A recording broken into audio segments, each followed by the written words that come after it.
베드로 1서의 말씀입니다. 여러분은 선택된 결례고 임금의 사제단이며 거룩한 민족이고 그분의 소유가 된 백성입니다.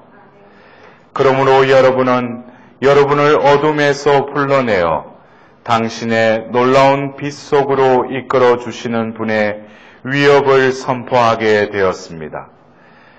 여러분은 한때 하느님의 백성이 아니었지만 이제는 그분의 백성입니다. 여러분은 자비를 입지 못한 자들이었지만 이제는 자비를 입은 사람들입니다. 주님의 말씀입니다. 좋으신 주님, 오늘 우리에게 새 한 해와 또 새로운 하루를 우리에게 허락해 주시고 이 태양의 빛이 비치는 이 낮에 또한 당신께서는 참 빛으로 당신의 현존을 드러내 주시니 감사드립니다. 오늘 이곳에 불러 모으신 당신의 자녀들이 진정 오늘 베드로 1서에서 선포된 말씀처럼 선택된 결례고 임금의 사제단이며 거룩한 민족이고 그분의 소유가 된 백성임을 깨닫는 시간들이 될 수 있도록 주님 거룩함의 영을 그들 안에 또 우리 가운데 충만케 하여 주십시오. 특별히 이 한 해를 시작하며 어김없이 대림 시기를 또 지내고 있는 우리들에게 이 대림 시기에 당신께서 베푸시는 그 은총이 온전히 우리에게 실현되고 그 은총으로 인하여 이 시기에 막가진 우리의 삶이 변화될 수 있도록 주님 다시금 그 영을 통해서 우리 자신이 변화될 수 있도록 이 시간을 온전히 당신께 봉헌드립니다. 말씀하신 대로 저에게 이루어지기를 바랍니다 라고 응답하셨던 성모님의 그 응답이 오늘 이 자리에 있는 각 사람의 그 마음이 될 수 있도록 아드님을 온전히 우리에게 잉태하시고 낳아주신 그 성모님의 정구를 특별히 청합니다. 어머니시여, 이 자녀들이 이 대림 시기에 어머니의 그 마음과 일치하여서 온전히 각자의 마음 안에 기필코 예수님을 또한 모실 수 있고 태어나오게 하실 수 있도록 이 여기에 모인 자녀들을 또 위하여 빌어주십시오. 천상의 모든 군대들과 저희 각자들에게 맡겨주신 수호 천사들도 이 시간 특별히 저희들을 위하여 빌어주십시오. 이 모든 기원들을 우리 주 예수 그리스도를 통하여 비나이다. 그래요. 여러분들 어떻게 어제 대림 일주일 우리가 맞이하면서 어김없이 올 한 해도 하나님께서는 당신 아들을 우리 가운데 또 보내시고 우리 가운데 태어나시기를 바라시고 계시다는 걸 여러분들 확신하시죠? 예. 근데 오늘 여러분들이 그 매일 미사의 그 독서와 복음의 말씀, 오늘 아침에 제가 이 말씀을 이렇게 묵상을 하면서 제 마음에 이렇게 와닿았던 말씀이 그 백인대장이 그 하인의 병을 낫게 해달라고 하면서 예수님께 하신 그 한 말씀 중에 당신을 저희 집에 모실 자격이 있다고 했어요? 없다고 했어요? 예, 말들은 참 잘해. 예? 근데 여러분들 이 대림 시기에 우리는 다시금 신실하신 그 하나님의 그 덕성을 우리는 바라봐야 됩니다. 그리고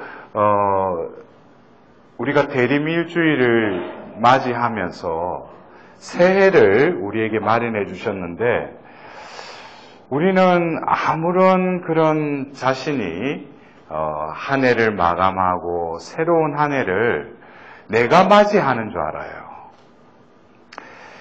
우리가 세속력으로는 12월 31일 보신각종 울리고 1월 1일 날 우리는 뭐 정동진이다 뭐 간절곶이다 이런 데 가서 해맞이를 하면서 무엇을 기원을 해요? 올 한 해 자신이 원하는 뜻, 계획이 이루어지는 한 해가 되게 해달라고 또 기원하죠. 근데 그거 자체가 잘못됐다는 것이 아니라 우리는 이 한 해를 마감하고 한 해를 이렇게 맞이하는 데 있어서 우리의 생명을 이끌어 가시는 그 하느님께서 지난 한 해 동안 우리에게 베풀어 주신 모든 은총에 대해서도 우리는 재평가를 해야 돼요. 제대로 평가를 해야 된다고요. 우리가 세속에서는 한 해를 마감하면서 뭐라고 해요? 작년도 그렇고 10년 전에도 그렇고 또 아마 내년에도 그럴 거예요. 다사다난했대. 여러분들도 또 세속의 어떤 달력에 의해서 마지막 날 또 보신각 종치면서 또 그 종치고 나서 해피 뉴 이어라고 새해다고 그러면서 또 뭐예요? 뭐 노래 부르는 거 있잖아. 예? 여러분들 지난 해를 이렇게 되짚으면서 또 노래 부르는 거 어떤 노래 있잖아요. 그 번안곡 해가지고 외국곡 이래가지고 어떻게 부르죠? 다다다다 단다단 그 부르면서 또 그래 올해도 역시 다사다난했구나. 근데 여러분들 한 해를 마감하면서 그렇게 다사다난했다고 그렇게 평가하면서 한 해를 마무리하시겠습니까? 어쩌면 다사다난했다는 것은 현실적으로 일어난 그 어떤 여러 가지 일어났던 일들을 볼 때 다사다난했다고 말할 수는 있지만 우리가 하느님을 믿는 자녀로서 한 해를 마감할 때는 다사다난함에도 불구하고 뭐예요? 올 한 해에 하느님이 베푸신 은총이 얼마나 풍성했던가. 그러나 뭐예요? 그 은총에 내가 맛같이 못하게 살아갔던 거. 그것에 대해서 우리는 한 해를 마감하면서 그거는 평가를 해야 되지 않겠어요? 하느님을 믿는 자녀라면은. 그러나 우리도 어느새 세속화가 되어서 그냥 한 해를 마무리하면서 그냥 다사다난했대. 그러면 하느님은 우리와 함께 계시지 않으셔요? 임마누엘의 하느님으로서 새해를 시작하게 하고 한 해를 또 이렇게 마무리해 주시는 데 있어서도 하느님은 늘 우리와 함께 계셨다는 거죠. 그러면 하느님은 어디로 가버리고 자신이 올 한 해 살기에 너무나 힘들었다 이거예요. 그럼 하느님은 어디 계셔요? 우리는 한 해를 마감하면서 다시금 하느님과의 관계 속에서 한 해를 다시금 재평가해야 돼요. 하느님은 우리에게 그 한 해에 늘 함께 하셨을 뿐만 아니라 여러 굴곡과 같은 현실 속에서도 하느님은 뭐예요? 더 큰 선으로 우리의 구원을 이루기 위해서 하나님께서는 늘 우리와 함께 하셨다는 거죠. 그것에 대한 우리가 그러한 감각이 있었더라면은 올 한 해도 뭐예요? 하나님께 몸둘 바를 모르고 오늘 그 복음의 백인대장처럼 뭐예요? 자격이 없다는 거죠. 이러한 한 해에 대한 그 하나님의 빛 속에서의 마무리가 될 때 또 다른 한 해를 맞이하는 것이 아니라 뭐예요? 하나님은 그럼에도 불구하고 나에게 또 기회를 열어주시는 거예요. 유예 기간을 나에게 허락하시는 거죠. 우리는 한 해를 내가 맞이하고 싶다고 해서 맞이할 수가 없죠. 왜? 생명의 주인이신 하나님께서 새해를 나에게 허락해 주시면은 나는 그저 뭐예요?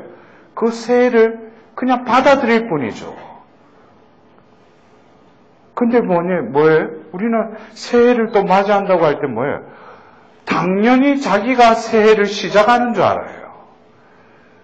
그러나 시작이요 마침이신 하느님께서는 마치는 분이시기도 하지만 새로이 시작해 하시는 분도 뭐예요? 오로지 한 분이신 주님만이 우리 삶의 시작이요 끝이라는 거죠. 알파와 오메가일 뿐이라는 거죠. 그렇다면 우리는 이러한 시간대에 있어서 이 대림 시기를 맞이하는 우리들에게 하나님께서 왜 우리에게 다시금 당신의 아들을 왜 보내실 수밖에 없는가? 그리고 나는 왜 이 대림 시기를 맞이하고 또 지내야 하는가?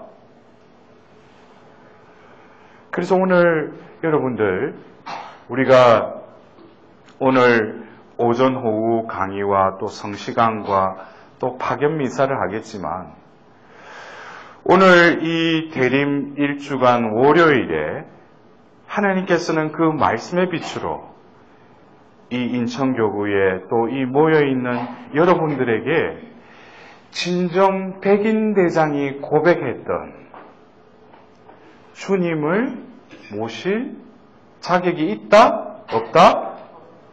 다시 물어볼게요. 주님을 나의 집에 모실 자격이 있다? 없다? 예.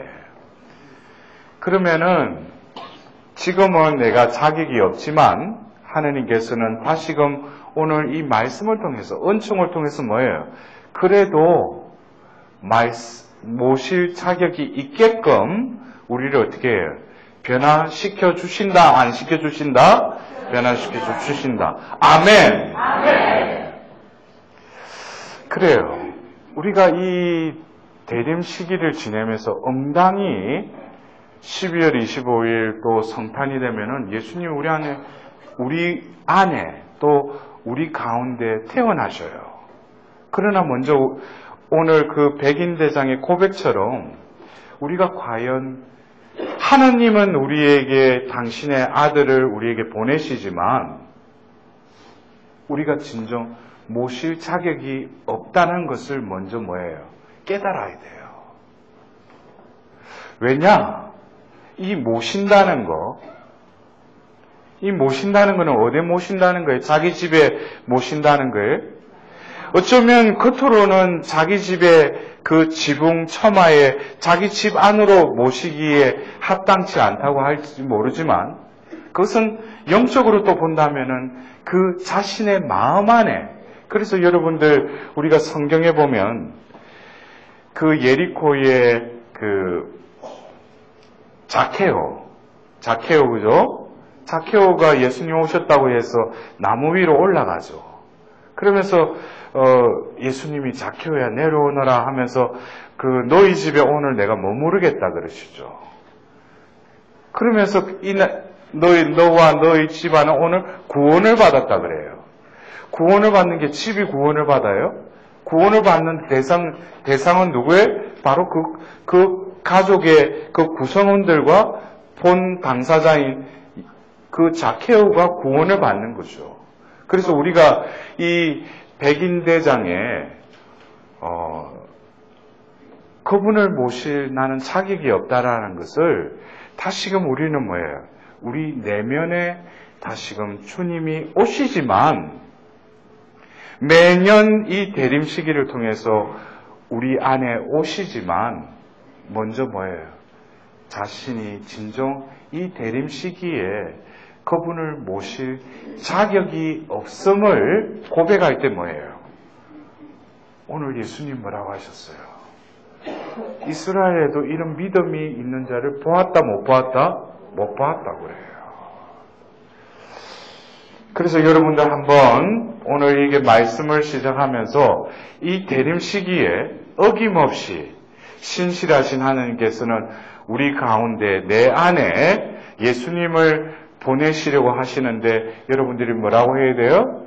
주님, 저는 당신을 모실 자격이 없습니다. 왜냐하면 이게 강력한 기도라니까. 그냥 응당이 대림 시기가 되면은 4주가 지나면은 그냥 우리 가운데 그냥 예수님이 태어나셨다. 근데 응당이 또 그 자리에 가서 뭡니까? 예수님 그 아기 예수님 앞에 또 경배를 해요. 근데 거룩한 밤, 이렇게 노래 부르고 보면 우리 가운데 예수님 태어나셨다고 성가 부르면서 뭔가 분위기가 잡히는데 이제 그 성탄 전야미사 끝나고 집으로 가는데 왠지 또 마음이 쓸쓸해. 진짜 내 안에 예수님이 태어나셨냐는 거죠. 우리는 그냥 전례력으로 어떤 행해지는 어떤 외적인 외양으로 드러나는 그것에서 우리는 뭐예요? 그 안으로 들어가야 돼요. 신비를 우리는 뭐예요? 체험해야 돼요. 그렇다면은 올해는 기필코 뭐예요? 내 안에 예수님을 기필코 어떻게 해야 돼요? 모셔야 한다. 근데 오늘 우리가 예수님께 백인대장의 그 기도를 우리 다 함께 예수님이 들으라고 우리도 같이 함께 우리 한번 기도해 볼까요? 주님, 당신을 제 집에 모시기에는 당신을 제 집에 모시기에는 자격이 없습니다. 여러분들 이번 대림 시기는 거의 반은 따먹은 거예요. 많은 이들이 뭐예요? 자기가 무슨 자격이 있는 양으로 새해를 또 자기가 맞이한다고 그러고 대림 시기에 예수님이 엉덩이 내 안에서는 태어난대. 근데 우리는 먼저 뭐예요? 나는 모시기에는 자격이 없음을 여러분들이 한번 그러한 분위기 속에서 오늘 말씀으로 한번 들어가 보도록 합시다. 우리가 작년 한 해도 뿐만 아니라 과거의 내 삶을 봤을 때 하나님이 베푸신 많은 은총들 가운데 우리가 오늘 이 첫 번째 강의에서는 우리가 21세기를 맞이하면서 우리 교회에서는 자주 등장하는 단어 중에 하나가 자비라는 단어가 이 21세기에 와서 우리 교회에서 성행하고 있죠. 21세기를 열면서 파우스티나 수녀님을 새 천년기의 첫 시성을 2000년 4월 30일 날 시성식을 하면서 이제 성인 품에 오르신 요한 바오로 2세 교황께서 뭐예요? 이 시대는 자비의 시대라고 천명하셨어요. 그러면서 이제는 더 이상 하나님께 뭘 들어달라고 청할 우리가 납작이 없다는 거죠. 왜? 이미 이 죄악이 거기에 달했다는 거예요. 거기에 달해서 뭐예요? 성부에 오른 팔이 뭐예요? 이제는 진노의 진노를 내리시기 직전인데 바로 그 순간에 우리는 그 자비로우신 예수님이 뭐예요? 다시금 우리에게 가르쳐 주신 그 자비의 5단 기도를 통해서도 하나님 아버지, 영원하신 아버지, 저희가 지은 죄와 온 세상의 죄를 보속하는 마음으로. 그러니까 여기서는 뭡니까? 자신의 죄에 대한 실상에 대한 직면과 더불어서 자신이 얼마나 이 죄의 굴레 속에 깊이 파묻혀 있는지를 깨달을 때 예수님이 가르쳐주신 이 자비의 5단 기도가 피부에 와닿는 거예요. 그냥 오후 3시에 그냥 알람 때리링 하면은 또 그래 자비를 베푸 이거는 아주 간단하잖아요. 여러분들 우리 자민들 중에 입이 좀 빠른 분들은 한 3, 4분이면 이거 5단 바칠 걸. 그리고 또 양으로 송부하는 우리 자민들 5단 바치면 좀 뭔가 썰렁하니까 20단 묵주를 가지고 그냥 4번을 연달아 자비를 베푸서 해도 금방 바쳐. 근데 우리가 진정 하나님께서 또 보내신 그 예수님께서 직접 발현하셔서 가르쳐주신 그 기도는 결국 우리의 상태가 뭐라는 거예요? 죄에 억눌려 있다는 거죠. 근데 결국 이 죄에서 2000년 전 오셔서 바로 당신의 죽으심과 그 부활을 통해서 우리를 죄의 굴레에서 우리를 건져주셨지만 그것이 바로 뭐예요? 예수님의 첫 번째 오심의 그 목적이잖아요. 예수님이 이 세상에 오신 목적은 뭐예요? 단 한 가지. 이 죄의 문제를 어떻게 해결하기 위해서. 그래서 그 구약에 다니엘서를 통해서 구름을 타고 오는 그 메시아는 그들이 바랐던 메시아이기도 했지만은 아직 하느님은 뭐예요? 이 세상을 구원하기 위해서 만왕의 망으로서 구름을 타고 오시는 그 예수님이 오시기에는 아직 뭐예요? 때가 이른 거예요. 그래서 첫 번째 오심은 뭡니까? 이 죄의 문제, 죄에 허덕이는 그들을 뭐예요? 일단은 구원해야죠. 그것을 첫 번째 오심을 통해서 뭐예요? 예수님은 이루셨죠. 그렇다면 우리가 지금 다시금 기다리는 예수님은 결국 연장선상에서는 결국 두 번째 오시는 그 예수님을 맞이하는 그 여정에 우리가 놓여 있다면 첫 번째 오심을 통해서 우리를 죄에서 구원해 주셨어요. 그리고 결국 우리가 파우스티나 성녀를 통해서 부활 대축일 다음 주일을 뭐라고 했어요? 하느님 자비주일로 제정하라고 그랬죠. 이것은 결국 우리가 예수님이 부활하시고 나서 그 주간 첫날 그 문을 닫아 걸고 있던 그들 가운데 예수님이 나타나셔서 너희에게 평화가 있기를 하고 인사를 하시고 나서 뭡니까? 당신의 손과 옆구리를 보여주시죠. 이어서 뭐라고 하셔요? 바로 요한복음 20장 23절에 그들에게 숨을 내쉬면서 뭐라고 하셨어요? 성령을 받아라 그러셔요. 이어서 뭐라고 하셔요? 누구의 죄든지 용서하면 그 죄는 용서받을 것이고 그대로 두면 그대로 남을 것이다. 이것이 바로 우리가 그 부활 대축일 그 다음 주일날 자비주일날 전 세계에 그 선포되는 복음 말씀이기도 해요. 그렇다면은 예수님께서 부활하시고 그들 가운데 나타나셨고 또 2000년이 지난 21세기에 우리는 부활 제2주를 통해서 하느님 자비주의를 지내는데 이 하느님의 자비는 뭐겠어요? 결국 우리가 오늘 그 복음 말씀에 등장하는 백인 대장이 주님을 제 집에 모실 자격이 없습니다. 라는 것은 바로 자비를 받을 합당한 준비 자세가 되었다는 거죠. 여러분들, 자비라는 것은 뭐예요? 자비는 그래서 제가 작년에도 자비의 희년 때 막 곳곳에 가서 강의를 하면서 제가 물어봐요. 우리 신자들한테 그럼 여러분들 하나님은 사랑이십니까? 하면 여러분들이 뭐라고 하실 거예요? 하나님은 사랑이셔요? 좀 힘이 없는, 제가 물어볼 때는 좀 이렇게, 그래서 저도 좀 힘이 나지. 여러분들 하나님은 사랑이셔요? 네. 그러면 하나님은 자비하셔요? 네. 근데 또 이걸 묻고 나서 내가 물어봐요. 그러면 하나님 사랑과 자비는 어떻게 다르냐고. 여러분들 하나님 사랑이시다고 그랬죠? 하나님 자비하시다고 그랬죠? 분명히 두 단어를 사용했잖아요. 그러면은 사랑과 자비의 차이점이 뭐예요? 예?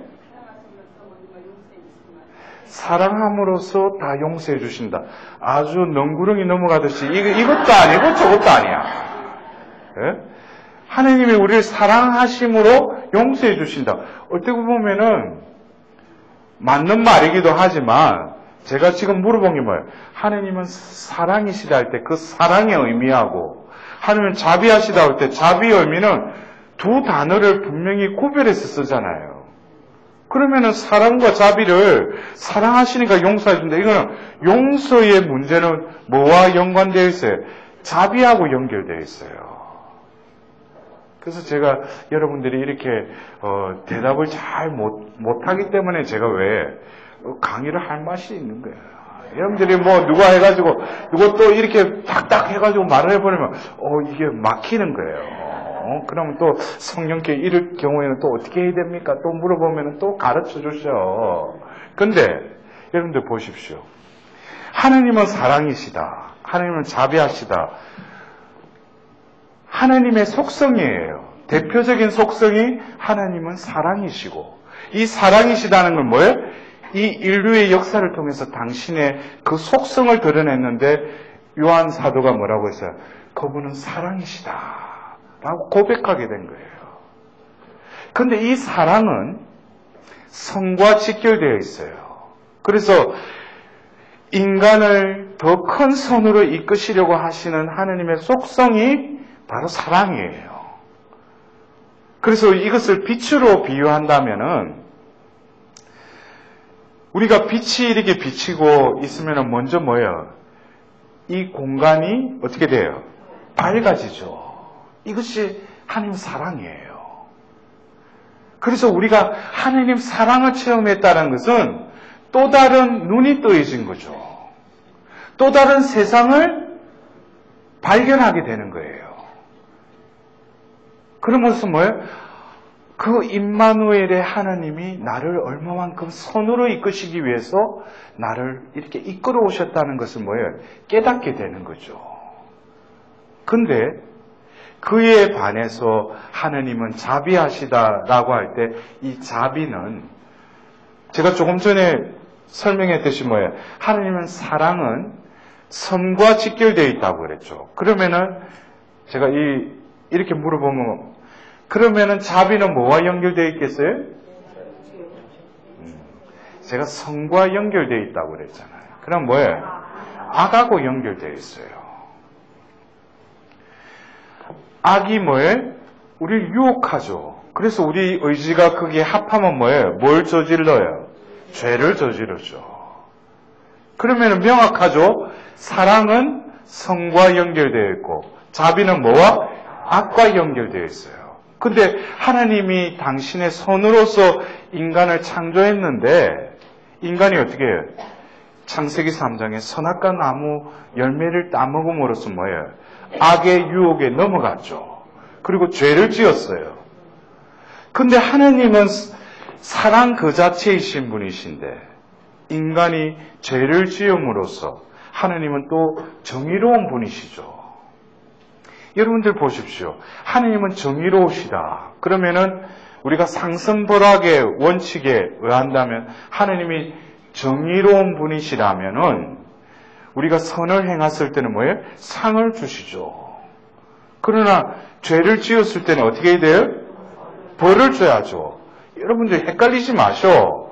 하나님이 정의로운 분이시라면은 상승벌학을 정확하게 지키셔야 돼. 그래야지 하나님이 정의로운 분이시라고 우리가 말할 거 아니에요. 그런데 여러분들 뭐 은근슬쩍 죄를 지어도 보면 아무렇지 않고 그냥 넘어가고 간과해버린다는 거, 그거는 하느님답지 않으신 거예요. 하느님은 정의로우신 분이셔요. 그래서 뭐예요? 그 행한 바대로 뭡니까? 정확하게 심판하셔야 될 분이 심판주이신 하나님이셔요. 근데 인간이 죄를 지음으로 인해서 하나님은 딜레마에 빠지신 거예요. 사랑으로 또 당신의 모상으로 창조한 이 존재가 죄를 지음으로써 하나님의 모상이 손상돼 버린 거예요. 그래서 하나님은 그 창세기 2장에도 분명히 말씀하셨어요. 이 동산에 있는 모든 나무 열매는 따먹되 저 동산 한가운데 있는 선과 악을 알게 하는 나무 열매는 따먹지 마라. 그것을 따먹는 날 너희는 반드시 죽을 것이다 그랬어요. 이것도 하나님의 수습이 참 감당이 불감당해요. 왜? 그것을 따먹으면 반드시 어떻게 돼요? 그들은 죽어야 돼요. 하느님 말씀 어떻게 이루어져야죠. 근데 그들이 죄를 지어버린 거예요. 근데 하느님 뭐예요? 거기에서 그들을 살려주시는 게 아니고 응급처치를 해버리시죠. 그러면서 가죽옷을 입히고 그 다음에 에덴 동산에서 쫓아내버리셔요.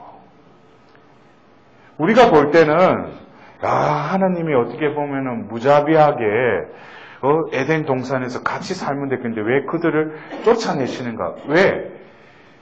에덴 동산에서는 더 이상 살 조건이 안 된다는 거예요. 왜냐하면 이제 하나님과 통교하는 그 끈이 끊어져 버린 거예요. 그래서 더 이상 그들은 뭐예요?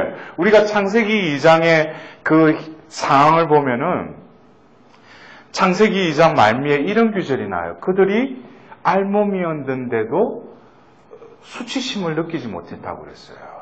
그들이 알몸인데도 하느님하고 아담과 하와가 벌거벗고 있었는데도 아무런 수치심을 못 느꼈는데 뭐예요? 선악과 나무를 따먹자마자 먼저 뭐예요? 그들이 알몸인 걸 알고 두루미 잎으로 가렸다고 그랬죠. 이것이 외적으로의 그 가림이지만 하느님과의도 뭐예요? 통교가 끊어졌다는 거죠. 그렇기 때문에 하느님은 더 이상 그들과 그 지복직관 이렇게 마주할 수가 없는 상황이었기 때문에 그들을 쫓아내었다고 성경은 말하고 있지만 결국 그들 하느님 앞에 이제 설 수 없는 존재가 된 거죠. 근데 제가 조금 전에 말씀드린 반드시 죽어야 되는데 죄를 지었으면 뭐예요? 벌을 받아야 되는데 이 인간이라는 존재가 뭐예요? 이제는 죄인이 돼버린 거예요. 그러니까 이들은 가만 놔둬도 뭐예요? 죄를 지을 수밖에 없는 그런 존재로 타락해버린 거죠. 그래서 하나님은 뭡니까?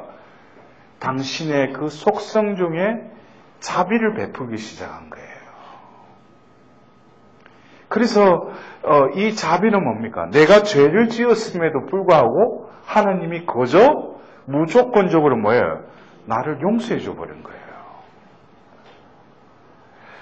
그래서 이 하느님의 속성인 이 자비하심은 아까 제가 사랑이 이 빛이 들어오면은 이 공간을 밝히는 게 빛의 속성 중에 하나가 그 하느님의 사랑에 비길 수 있다면 하느님의 자비하심은 우리가 빛이 이렇게 비칠 때 빛 아래로 나아가서 이렇게 빛 아래에 머물러 있으면은 밝음과 동시에 그 빛 아래에 머물러 있다 보면 빛의 따스함을 느끼기 시작해요.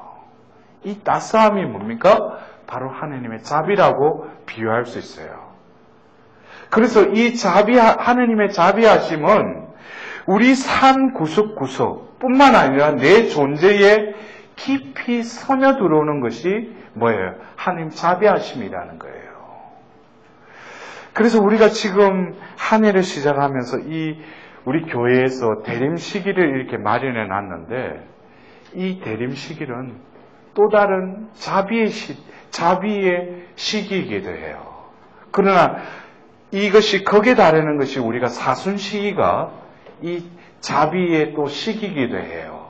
그러나 이 자비에 있어서 우리는 다시금 뭡니까? 우리 존재에 있어서 하나님께서는 제가 오늘 오후에도 그 강의를 하겠지만 하나님께서 우리를 회복시키기 위해서 다시금 우리 가운데 태어나시기를 원하시는데 궁극적으로 이 자비하심이라는 것은 뭡니까? 우리가 죄를 안 짓는다 하지만은 죄를 또 짓죠. 우리가 고해소 가서 신부님의 또 그리스도의 대리자로서 사제경을 받으면 자기 죄가 아무리 클지라도 뭐예요? 거저 용서를 받죠. 그래서 파우스티나 수녀님에게 예수님 뭐예요? 고해소는 자비의 법정이라고 그랬어요. 거기에 예수님이 기다리고 있다고 그랬어요. 그래서 아무리 진홍색과 같고 다홍색 같은 그 죄를 하나님 앞에 내놓더라도 그냥 나오는 순간에 어떻게 돼요? 그 양털과 같이 하얗게 되고 어떻게 돼요? 우리의 마음이 완전히 순살과 같이 바뀐다는 거죠. 그러니까 우리는 고해성사 그 자체가 뭡니까? 엄청난 하느님의 자비가 베풀어 주시는 곳이라는 거죠. 여러분들 우리 금세기에 성인 중에 한 분인 그 오상에 비 오신 분님 아시죠? 예. 그분이 카푸친 수도의 수사 신부님이셨죠. 근데 그분이 어떤 하느님의 그 예지와 예언의 은사를 또 받으셔가지고, 그 카푸친 수도회가 이제 제2차 세계대전 때 폭격을 받을 것인데, 유일하게 그 수도회 중에 남는 곳이 있다고, 그러고 돌아가셨어요. 폭격이 떨어졌는데, 그 수도원은 다 무너지는데, 그 한 방만은 그대로 남아있을 것이다 그랬어요. 그게 뭐겠어요? 고해소예요. 근데 실제로 그 폭격이 있었는데, 뒤에 그 건물 중에 유일하게 남은 게 고해소가 남은 거예요. 이러한 일화를 통해서도 뭡니까? 하나님은 우리에게 자비를 베푸시려고 지금도 뭐예요? 우리에게 어떤 방법을 통해서 우리에게 자비를 베푸시려고. 왜? 우리에게 그 자비가 닿지 않고 자비가 머물지 않는다면은 우리는 더 이상 뭐예요? 구원받을 수 없는 거예요. 제가 그래서 언젠가 한번 그 인터넷에서 어떤 일화를 제가 한번 본 적이 있어요. 어떤 사람이 자신이 하나님 나라가 얼마나 좋은지를 한번 본다면은 자기 남은 생애를 열심히 잘 살아보겠다고 해가지고 하나님께 기도한 거예요. 하나님 나라를 한번 보게 해달라고. 근데 하나님이 그 기원을 들어주셨네. 그래가지고 간 거야. 그러니까 가니까 베드로가 졸고 있는 거예요. 그래서 베드로를 깨워가지고, 그러니까 베드로가 왜 왔냐고.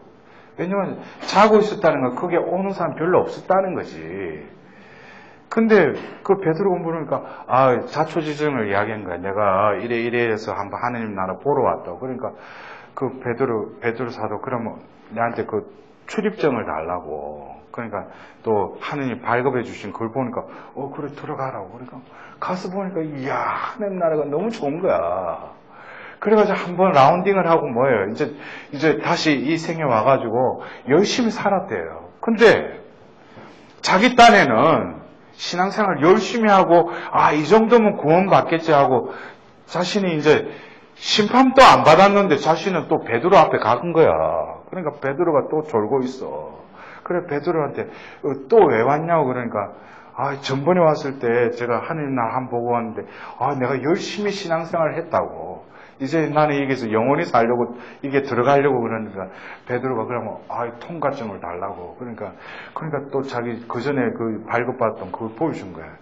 아니 이거 말고 또 다른 거 있잖아. 그러니까 그 전에 내가 이거 보여주고 내가 통과했다고. 그러니까 이 양반아 그때는 하나님이 그 여행 비자로 한번 이렇게 라운딩 할 수 있는 비자 발급해 준 거고, 지금은 뭐예요? 영주권 비자를 가져와야지.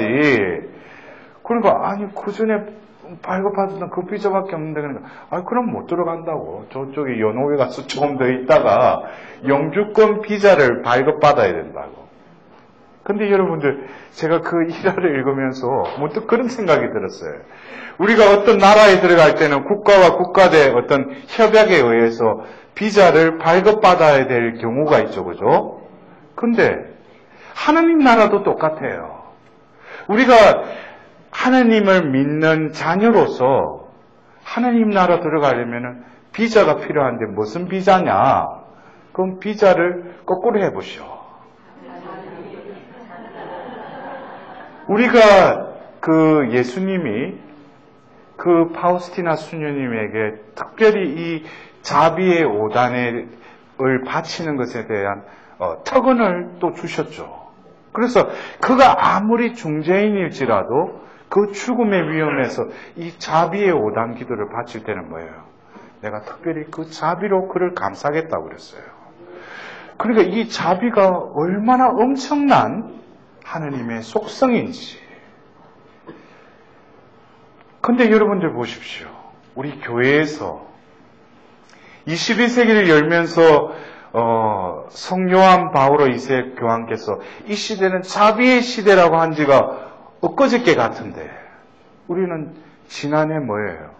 또 프란체스코 교황에 의해서 자비의 특별 희년을 선포하게 된 거예요. 우리가 레위기에 나오는 그 희년의 원칙에 의하면은 7년 곱하기 7에서 그 이듬해가 뭐예요? 희년을 선포하게 돼 있는데, 그럼 50년마다 희년을 선포할 수 있는데, 이게 뭐예요? 채 16년이 되기 전에 뭐예요? 교회에서는 또 자비의 대희년을 선포했던 교황에 있어 뭐예요? 자비의 특별희년을 선포하는 거예요. 그래서 우리는 이 예수님도 공생애 중에 뭐라고 해요? 너희들은 이 시대의 표징을 안다 모른다? 모른다고 그랬어요. 우리는 이 시대에 또 교회를 통해서 하느님의 뜻을 우리는 맞이하면서 과연 이 자비의 시대에, 자비의 때에 우리는 자비를 입어야 돼요. 제가 오늘 여기에 도착해서 오늘 제가 먼저 선포할 말씀을 달라고 했는데, 오늘 제가 선포한 말씀이 베드로 1서의 그 2장 9절에서 10절의 말씀을 주셨어요. 근데 여기서도 보면은 여러분은 선택된 교례고 임금의 사제단이며 거룩한 민족이고 그분의 소유가 된 백성입니다 했는데, 이어서 이 10절의 그 후반부에는 뭐냐면, 여러분은 자비를 입지 못한 자들이었지만 이제는 자비를 입은 사람들입니다 라고 그 베드로 사도는 말씀하고 계셔요. 여러분들은 자비를 입었어요? 참 이게 신비해요. 그렇게 오후 3시에 자신이 자비를 베풀어달라고 그렇게 수없이 기도했는데 자신이 자비를 입었는지 자비를 벗었는지 몰라. 저는 그래서 참 이게 참 우리 교회 안에서는 기적보다도 신비가 너무나도 수없이 반복되는 것 같아요. 우리는 그래서 미사 때 우리 신자들을 물어보잖아. 너 미사 잘 보고 왔나? 그러면 잘 봤대. 근데 이 표현이 아주 정확한 표현이야. 미사 보고 온 거예요. 그래 가가지고 오늘 신부님 제의를 제대로 입었나? 또 그리고 보면 뭐야, 말씀 전한 사람 저 사람이 이거 발음이 조금 오늘 어눌하네. 하고 보면 미사 때 강론 때도 뭐야, 그냥 주보만 보고 있어. 그리고 성찬례도 뭐야, 보고 있는 거야. 그리고 뭐야, 줄 서고 나아가 그리스도의 몸 아멘하고 그냥, 그리고 뭐야, 뒤통수에 그냥 강복받는 거 가고 지 갈 길 가버려. 그러니까 뭐야, 미사 잘 보고 온 거야. 가서 보기만 한 거지. 미사의 신비 안으로. 그래서 사제가 뭐예요? 구원의 신비에 우리가 들어가기 뭐예요? 우리 죄를 반성합시다 그러잖아요. 그래서 이 미사 전례 역시 뭡니까? 미사 전례는 바로 자비의 신비가 우리 가운데 이루어지는 거예요. 그래서 우리가 전례문에서도 뭡니까? 먼저 말씀의 전례에 들어가기 전에 우리는 3번에 걸쳐서 다시금 뭐예요? 먼저 자비를 구할 준비를 하죠. 그러면서 뭐예요? 통일 기도를 하죠. 이것은 뭡니까? 하느님의 자비를 받기에는, 이 자비의 신비 안으로 들어가기에는 내가 합당치 않음을 다시금 하느님 앞에서 겸손되이 고백하는 거예요. 그러면서 뭐예요?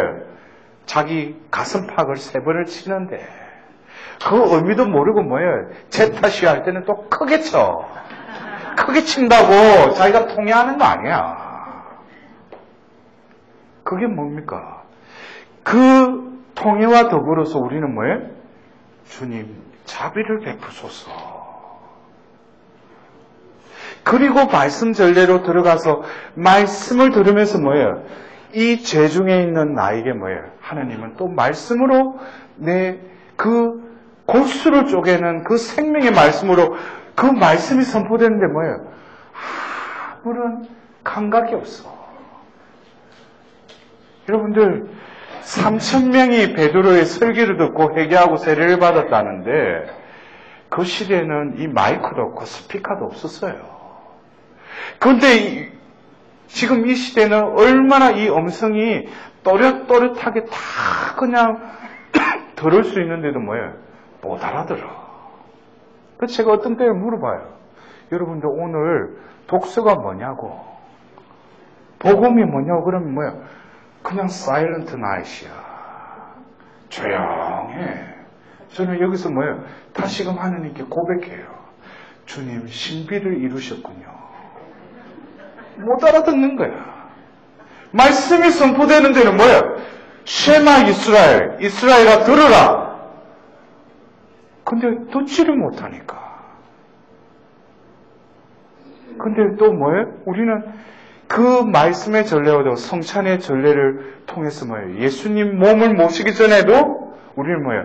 하나님의 어린 양, 세상의 죄를 없애시는 분이시니 저희에게 뭐라고요? 자비를 베풀어 달라고 또 그래요. 예수님을 몸을 모시기에는 우리는 합당치 않다는 거죠.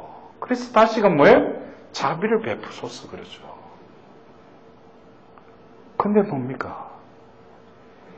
우리가 지금 새해를 시작하면서 이 대림 시기는 매번 예수님은 우리한테 오셔요. 언제 때? 기도할 때, 할 때 계속 예수님은 우리에게 임하시지만 우리는 매번 미사 때 뭐예요? 예수님이 그 밀떡의 형상으로 당신의 몸을 우리에게 먹히잖아요. 우리 안에 임하시잖아요. 근데 뭐예요? 아멘하고 모시자마자 뭐예요? 그냥 아무런 그 현존 속에 들어가지 못하고 뭐예요? 그냥 내가 또 돼버려. 틀림없이 그리스도의 몸 하면은 내 존재가 그리스도의 성전이 됐는데도 뭐예요? 모시는 순간에 제가 그래서 그것도 뭐예요? 이거는 큰 신비가 이루어진 거다. 이 세상을 창조하시고 구원하신 그 구세주께서 우리와 영원히 사시려고 우리 안에 직접 임하셨는데도 뭐예요? 아무런 감각이 없는 거예요. 그래서 제가 한번 이렇게 영적인 눈으로 볼 때 우리 성당에 가보면은 은총이 가장 풍요롭고 많이 머무는 곳이 어디에? 예? 성전에 가면 감시일. 예? 제대. 그럼 내가 그렇게 질문을 했겠어? 생각해 보셔. 근데 진정 은총이 이렇게 많이 쌓인 곳이 성당의 주차장이야. 왜냐하면 예수님 몸을 거룩히 모시고 또 사제의 강복까지 받았는데 또 주차장에 나왔는데 또 차가 내 차를 가로막고 있어. 어김없이 뱉어지는 거야. 근데 은총까지 다 뱉어내버려. 그래서 주차장에 은총이 아주 충만하다. 여러분들, 우리가 이 대림 시기를 통해서 왜 하나님이 우리가 대림 시기, 사순 성탄 시기, 이 시기의 그 의미를 우리는 제일 잘 알아들어야 돼요. 그래서 제가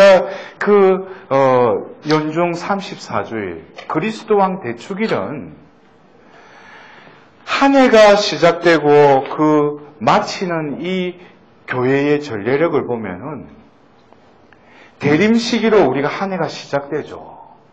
그리고 한 해의 끝맞이에 뭐예요? 그리스도 왕 대축일로 마감을 하죠. 그런데 저는 그리스도 왕 대축일을 맞이하기 9일 기도를 해요. 그런데 그 9일 기도의 그 9일 동안 성찰의 내용이 뭐냐면 분명히 대림 시기를 통해서 우리 가운데 또 내 안에 예수님이 탄생하셨죠. 그러면은 그분은 그 동방 박사들이 와서 모략과 향을 또 이렇게 바친 그 의미는 뭐예요? 그분이 왕이시라는 거죠. 만왕의 왕이시라는 거죠. 그러면 그분이 내 안에 태어나셨다 하면은 왜 한 해를 시작하면서 또 내 안에 다시 태어나실 수 없는 밖에 없느냐면 그것은 그 한 해의 마지막에 그리스도 왕 대축일에 저는 그래요. 올 한 해도 어김없이 내 안에 태어나신 왕이신 그 예수님이 아기 예수님부터 자라날 거 아니에요. 그러나 그분은 왕이셔요. 그렇다면은 내 존재의 그 중심에는 그분만이 앉을 수 있는 왕자가 있어요. 왕자는 뭐예요? 왕이 앉는 자리죠. 그래서 우리가 2000년 전 그 나자렛 한 처녀에게 가서 가브리엘 대천사가 뭐라고 합니까? 다윗의 왕좌를 이을 분을 너는 낳을 것이다 그러죠. 그래서 성모님은 바로 뭐예요? 그 왕좌를 온전히 내어드린 거예요. 그리고 그분이 잉태하셨고 그 자리에 앉으신 거예요. 그분을 우리 가운데 낳으신 분이 성모님이시죠. 그렇다면은 우리는 이 연중식이 마지막 이 주일을 교회에서 그리스도 왕 대축일로 마감하는 것을 저는 그 9일 동안에 올 한 해 그분을 왕으로 모시고 살았는가, 이것에 대해서 제가 묵상을 해요. 그런데 분명히 하나님께서는 한 해를 시작하면서 올해만이라도 제발 네 존재는 네 힘으로 네 뜻대로 살면은 결국 타락해서 죽음의 길로 가니까 올 한 해는 다시금 기회를 준다는 거예요. 네 안에 다시금 내 아들 예수가 탄생하는 그 기회를 주시는 거예요. 그러면 그 아기 예수님이 자라나듯이 올 한 해도 뭐겠어요? 그 예수님의 자라나심과 더불어서 내 존재는 그냥 은총의 성장에 의해서 나는 뭐예요? 중요한 것은 그 왕자에 태어나신 그 예수님을 그 자리에 머무르게 하셔야 돼요. 그러면은 그분을 왕자에 모셨다면은 하루를 시작하면서 그리고 또 뭐예요? 기도를 잘 바쳐. 그것도 신비해요.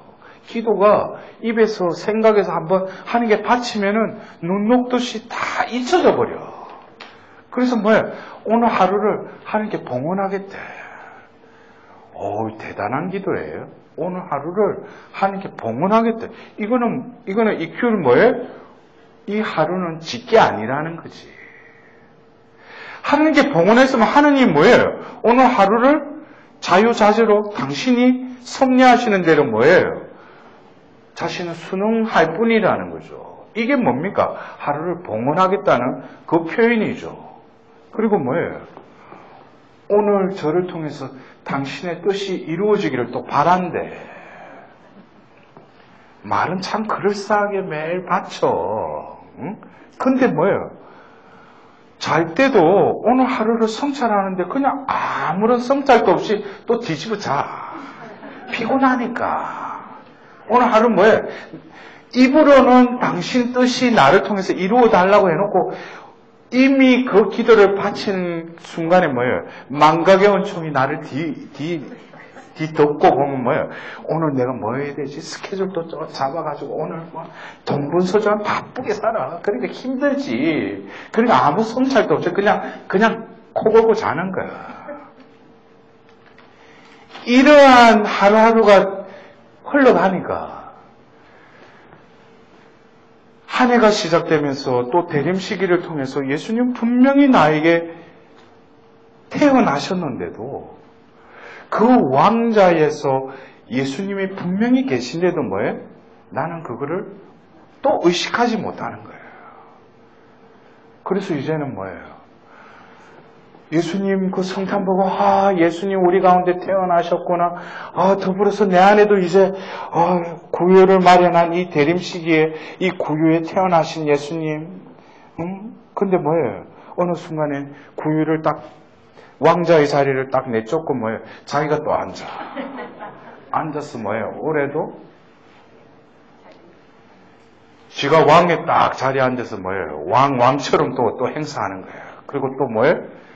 작년처럼 또 필요한 거 있으면 컴온 오라 이거야. 신나보고 시키듯이 예수님하고 위에 대령했으면 내가 지금 이게 문제인데 이걸 이루어야 되는데 좀 들어달라고. 그럼 예수님은 또 여러분들 우리가 신앙인이라면 신앙을 가지지 않는 사람과 우리는 아주 신학적으로 우리는 그걸 뭐예요? 신중심적인 삶을 사는 게 신앙인이라고 그래요.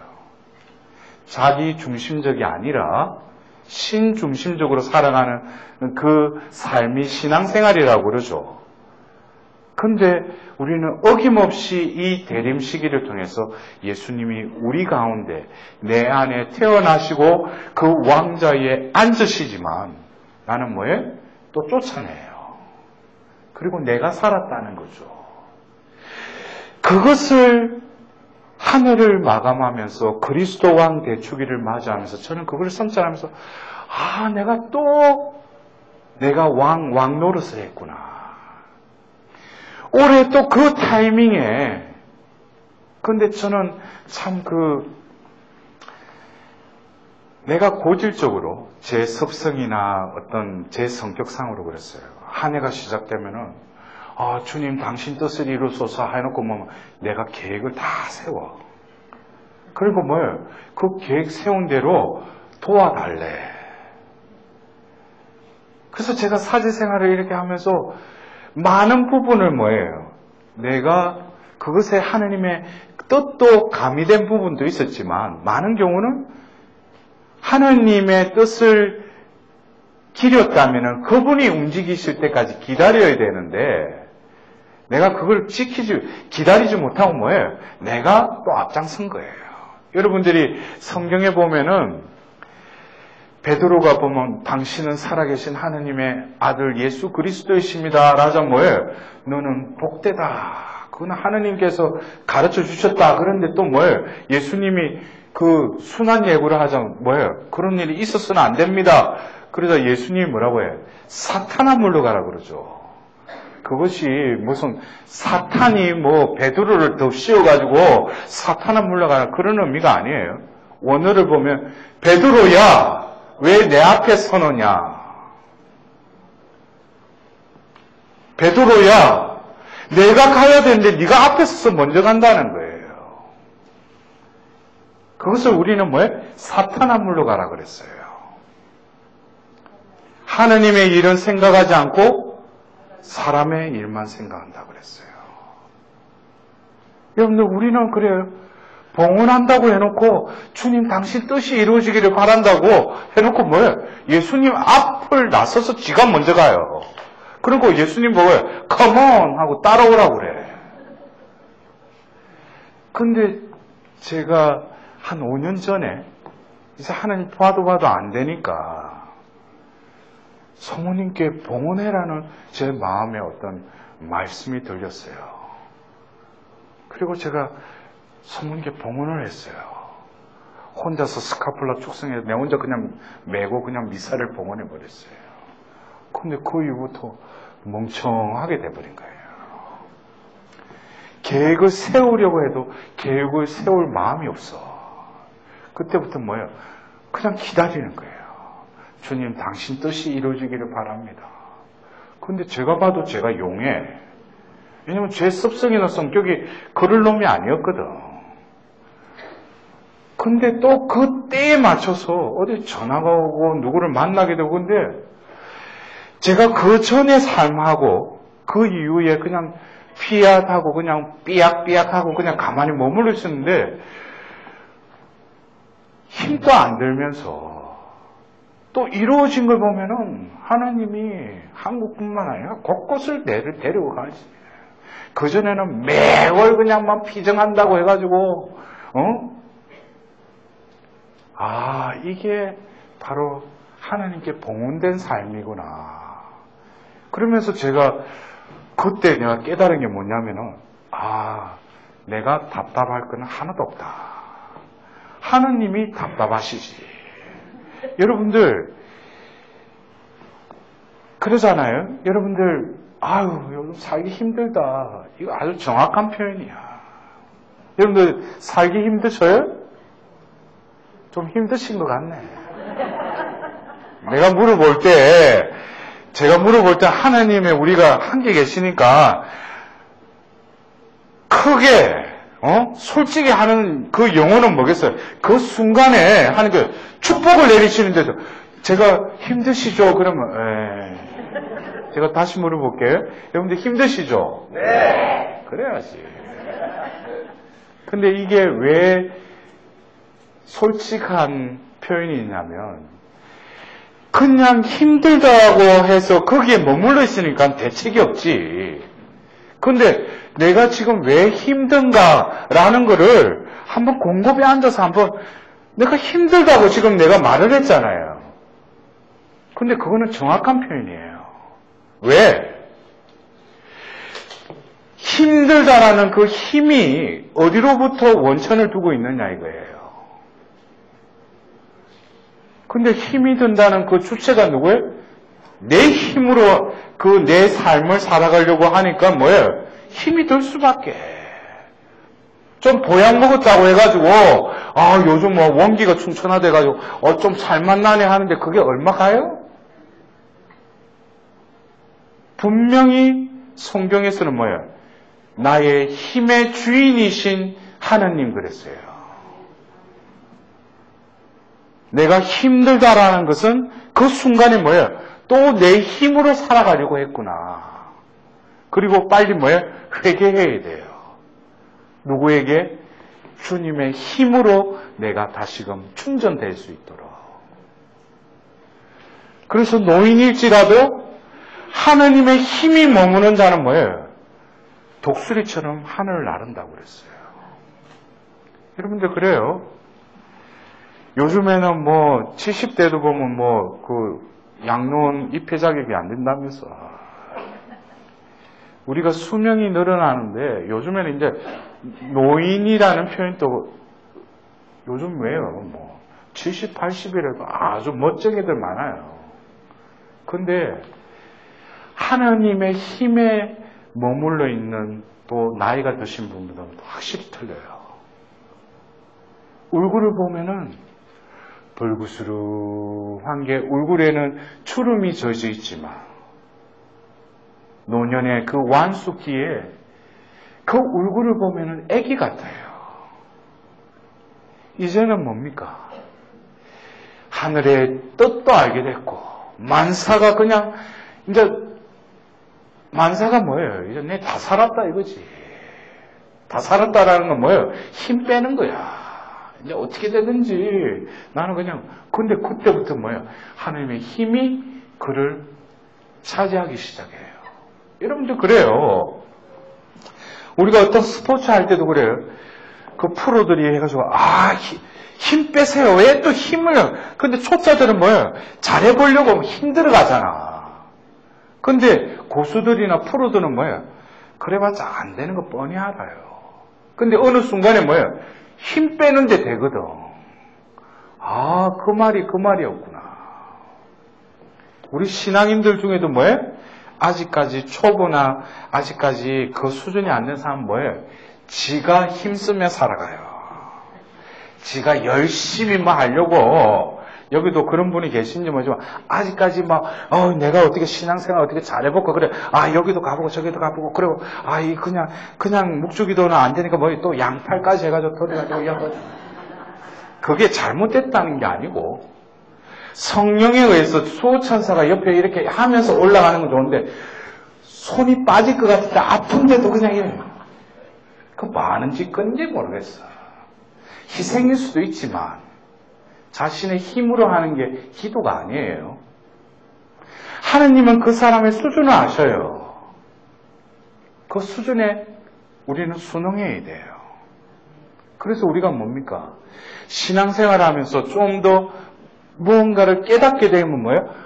이거는 내가 열심히 한다고 해서 신앙생활을 잘하는 게 아니구나. 뭐예요? 내 힘을 빼게 돼요. 빼면 뭐예요? 저절로 되는 거야. 그래서 제가 뭐예요? 내가 답답해 할 건 없구나. 하나님이 답답하시지. 근데 그 순간에 내가 알아차려야 될 게 뭐예요? 하나님의 답답함을 알아야 돼요. 하나님의 그 마음의 급하심을 내가 느끼게 될 때 뭐예요? 내 존재도 깨어 있어요. 긴장감을 느낀다고요. 그래서 제가 언젠가 한번 제가 미국을 이렇게 왔다 갔다 하는데 어떤 자매님이 그 지역에 이렇게 피정도 제가 지도하러 갔는데 그 자매가 그런 거예요. 신부님 그때 저에게 이렇게 해라고 했는데 요즘 와서 제가 어떻게 해야 되겠습니까? 그러면 묻는 제가 그랬어요. 레디의 상태에 머무르라 그랬어요. 레디, 준비 자세. 우리 그 자매님을 만일에 하나님 부르시면은 근데 그 레디가 그러면 어떤 자세예요? 그러는 거예요. 그래서 그 자세는 많은 사람들이 그래요. 나는 준비된 영혼이다. 그래. 준비된 영혼이다. 근데 준비된 영혼이 아직 그 침대에 누워가지고 준비됐대.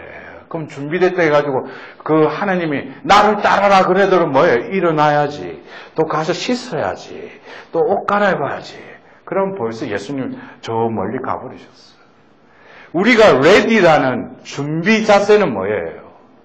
모든 것을 갖추고 100m 보면은 그 출발점에 선 사람이 딱 몸을 웅크리고 뭐예요? 바로 총성이 출발 그 신호가 떨어지면 뭐예요? 뛰쳐나갈 그 자세가 바로 레디예요.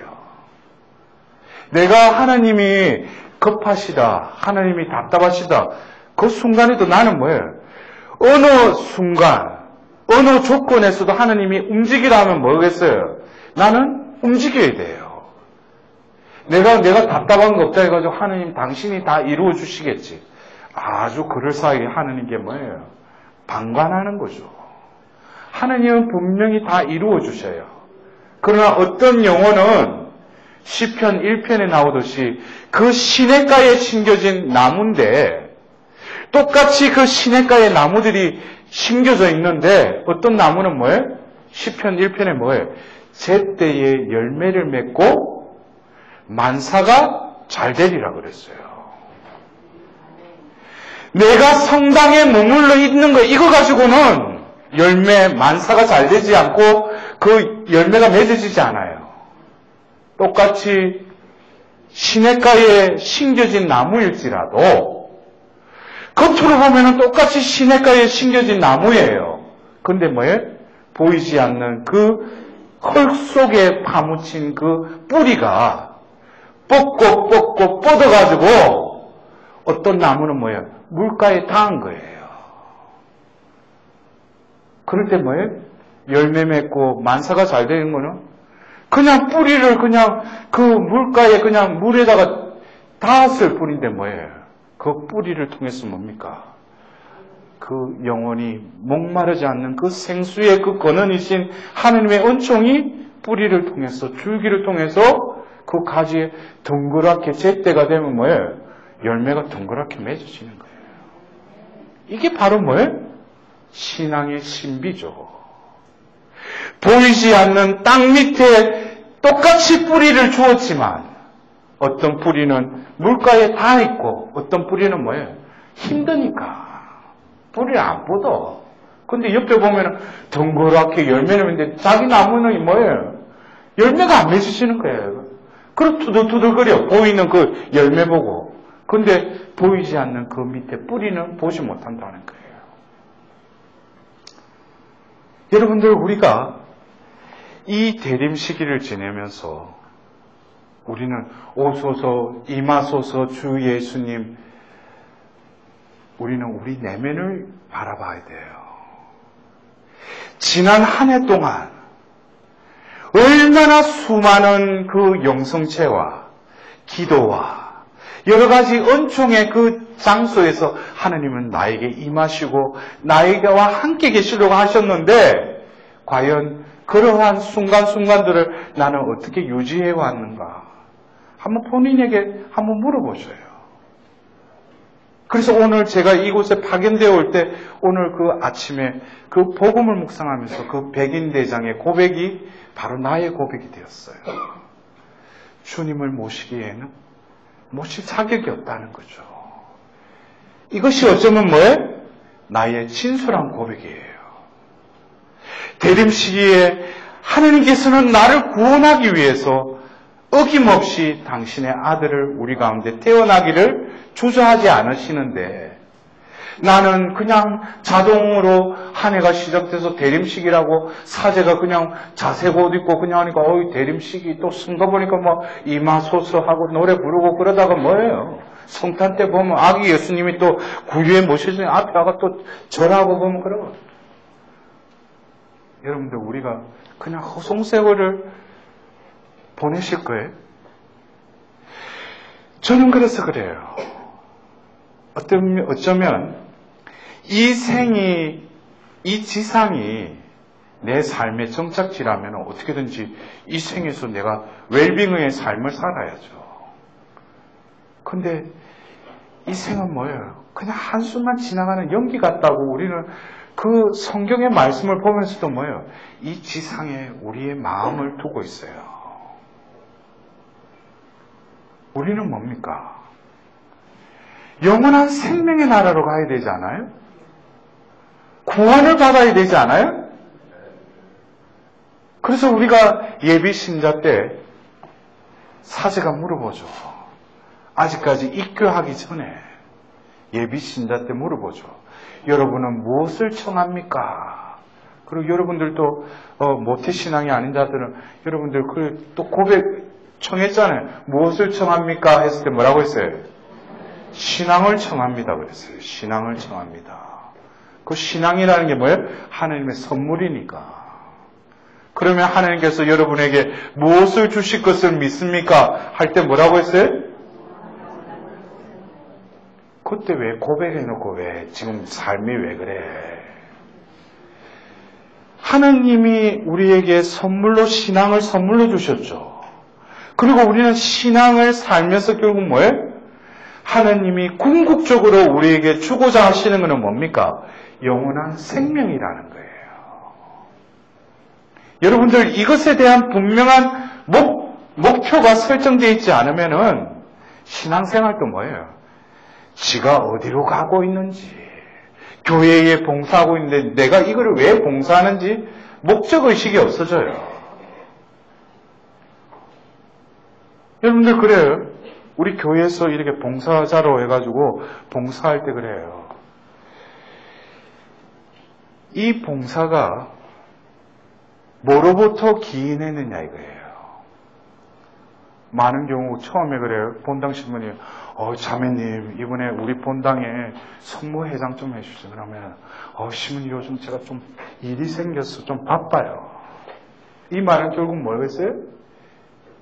지가 하겠다는 것이. 지가 못하겠다는. 그러면 뭐예요? 이 주어진 일도 뭐예요? 인간적인 일로 생각한다는 거예요. 그런데 신부님이 성모회장님 맡을 수 있습니까? 이 말은 뭐예요? 나에게 하나님의 그 말씀으로 받아들인다면은 아무리 지상의 일이 많을지라도 뭐예요?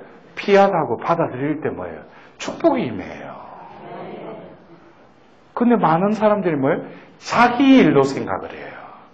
자기가 이 일을 하는 주체라고 생각을 해요. 그러니까 뭐예요? 그 일을 하고 나서 수고했다는 말이 없으면 왠지 찝찝해. 오늘 잘했다고 수고했다고 아니 왜 그걸 받아야 돼요? 왜 그런 소리를 들어야 해요? 왜? 그 일은 하나님의 일이고 그 일을 수행케 하신 분도 뭐예요? 하나님이시죠. 나는 뭐예요? 종일 뿐이다. 그래서 여러분들 성경에서 우리가 조금 이해되지 않는 성경, 그냥 표면적으로 보면 좀 이해되지 않는 그 주인과 종의 그 비유의 말씀 보면 종이 낮 동안 열심히 일했는데 왔는데 주인은 뭐예요? 번듯이한데 밥 차려. 이러니까 또 밥까지 다 차려주는데 아무 말도 안 해. 근데 그 종이 또 뭐라고 해요? 저는 보잘것없는 종입니다. 해야 할 일을 했을 따름입니다. 무슨 정신박약이에요? 근데 그 종의 고백은 바로 성모님의 피하시기도 해요. 저는 주님의 종입니다. 지금 말씀하신 대로 저에게 이루어지기를 바랍니다. 우리가 살면서 내가 봉사를 하고 끝을 맺을 때 진정한 하느님의 충직한 종이라면은 인간의 말을 듣기보다는 뭐예요?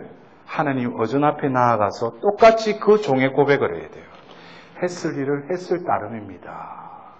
이 모든 것을 주님의 영광으로 돌려드립니다. 그리고 끝. 저는 그래요.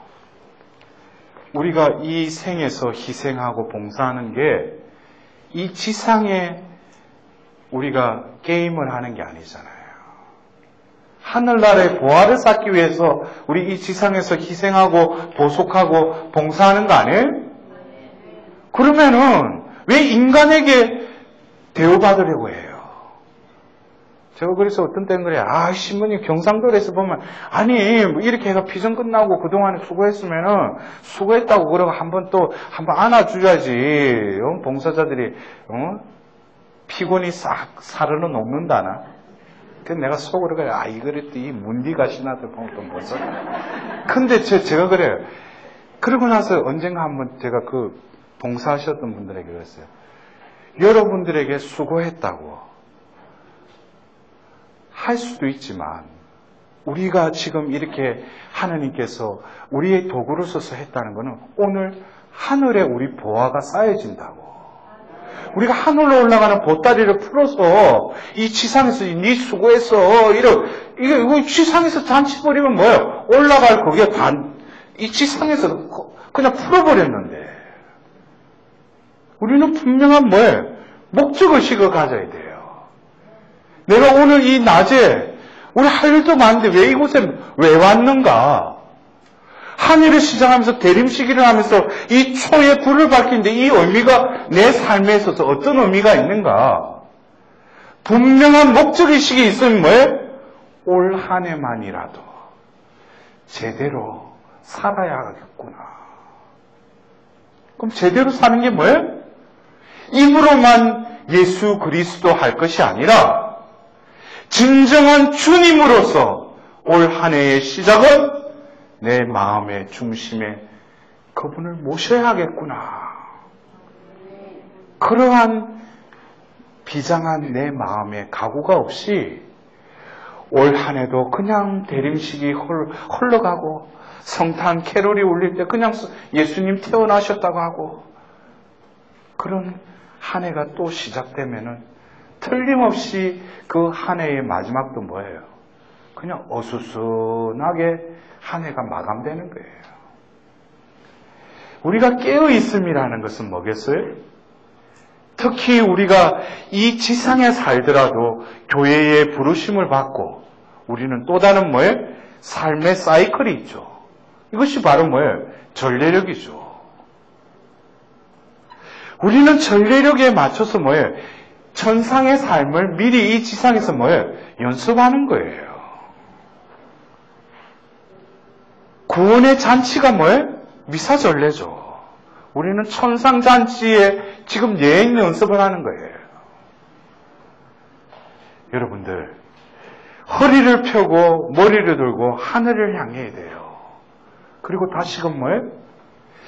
지난 해에 아니면 과거의 삶을 다시금 하느님의 자비에 봉헌드려야 돼요. 그렇게 살았음에도 불구하고 올 한 해를 나에게 예비하시고 나에게 열어주시고 허락해 주신 하느님께 내가 드릴 수 있는 기도는 주님 자비를 베풀어 주십시오. 이 기도밖에 없어요. 올 한 해 주님 아시죠? 이거 이루어 달라는 거. 그래서 리스트를 또 적어. 1, 2, 3.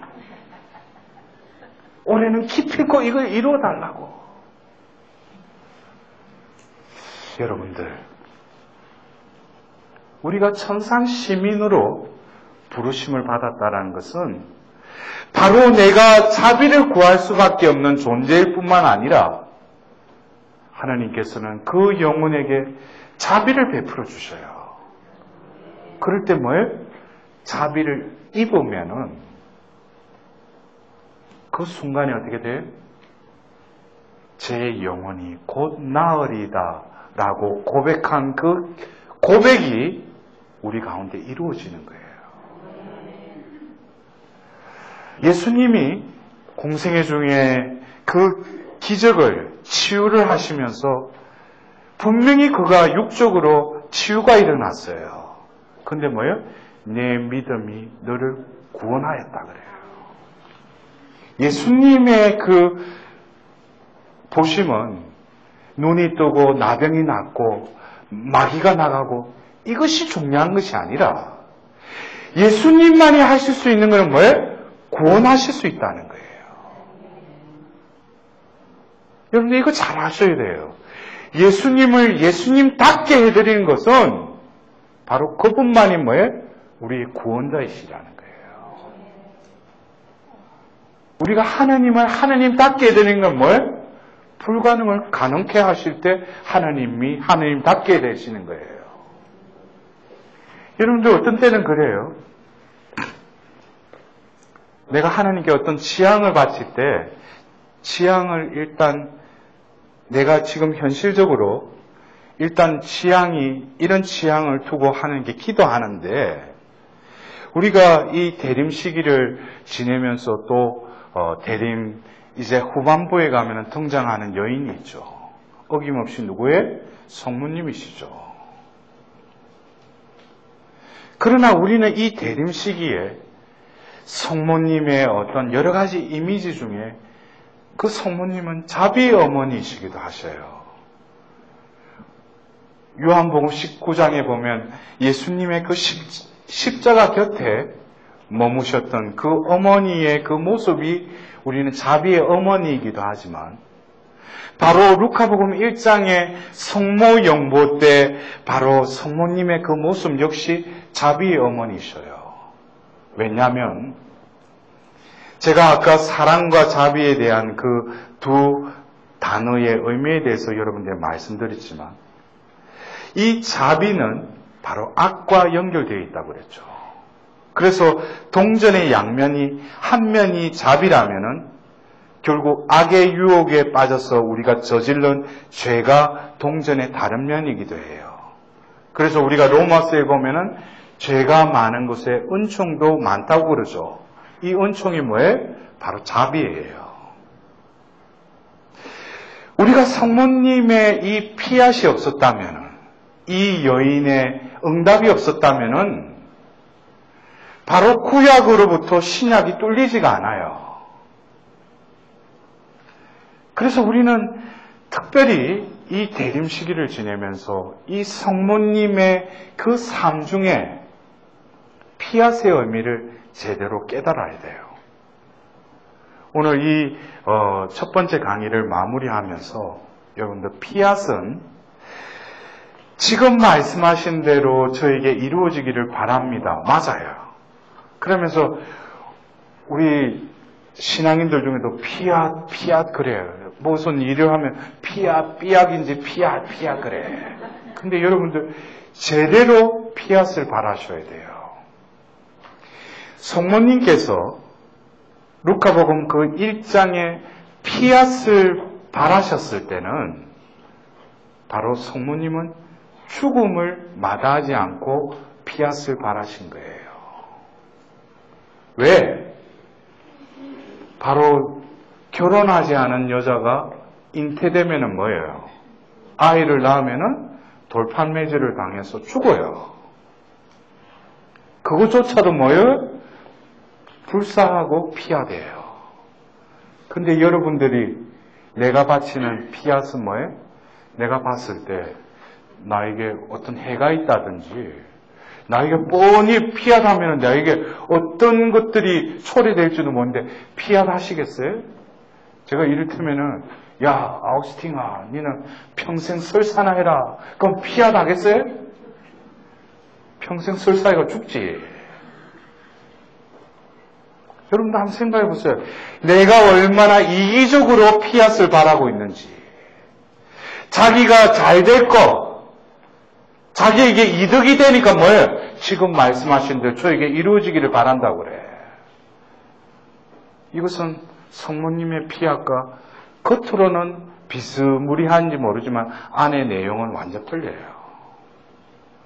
우리가 이 대림 시기를 지내면서 자비의 그 자비 그 자체이신 예수님이 내 안에 잉태하시려면은 내 삶에 현세적이고 이 지상적인 여러 가지 나에게 닥칠 것도 뭐예요? 불사하고 지금 말씀하신 대로 저에게 이루어지기를 바랍니다라고 할 때 그 영혼의 그 구유에 뭐예요? 올해는 또 다른 내가 체험을 하게 될 거예요. 똑같이 아기 예수님 앞에 와서 경배를 드릴 때 눈으로 그 구유에 누워 계신 그 아기 예수님뿐만 아니라 바로 내 안에 태어나신 아기 예수님의 현존을 강력하게 느끼게 될 거예요. 뭡니까? 내같이 이런 죄인임에도 불구하고 나는 하느님께 자비를 구했을 뿐인데 주님 당신을 제 집에 모실 자격이 없다고 고백했을 뿐인데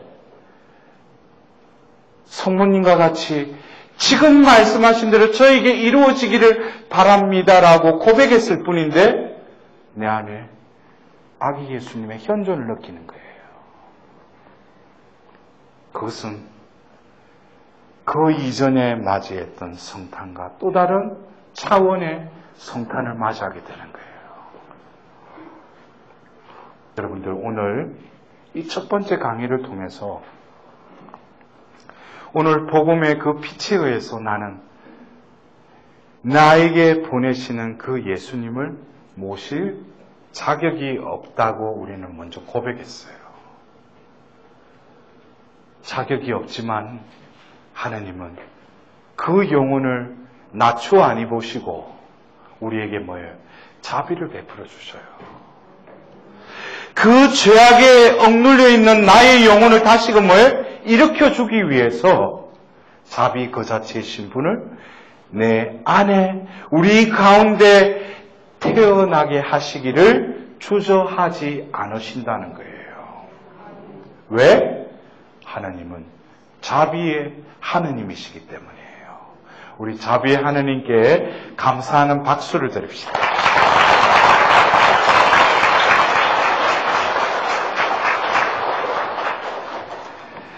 제가 잠시 기도하겠습니다. 좋으신 주님, 당신이 얼마나 자비 자체이심을 이 시간 선포된 그 말씀을 통해서 당신의 자녀들의 그 마음에, 그 영혼에 당신의 그 자비의 영으로 축복하여 주십시오. 그 백인대장의 그 고백이 나의 고백이 되어서 이 한 해를 예비하시고 허락해 주신 당신의 자비에 온전히 부복하며 예수님 당신께 의탁하나이다 라고 고백합니다. 이 한 해도 당신의 자비하심으로 시작되었을 뿐 나의 공로와 노력도 없음에도 올해도 당신의 그 자비 자체이신 예수님을 우리 가운데 태어나게 하실 주님, 진심으로 감사드립니다. 이 대림 시기를 지내고 내 안에 탄생하신 그 예수님의 그 현존을 느낄 때 오늘 선포된 여러분은 자비를 입지 못한 자들이었지만 이제는 자비를 입은 나임을 고백하게 될 것입니다. 영광이 성부와 성자와 성령께 성부와 성자와 성령의 이름으로 아멘.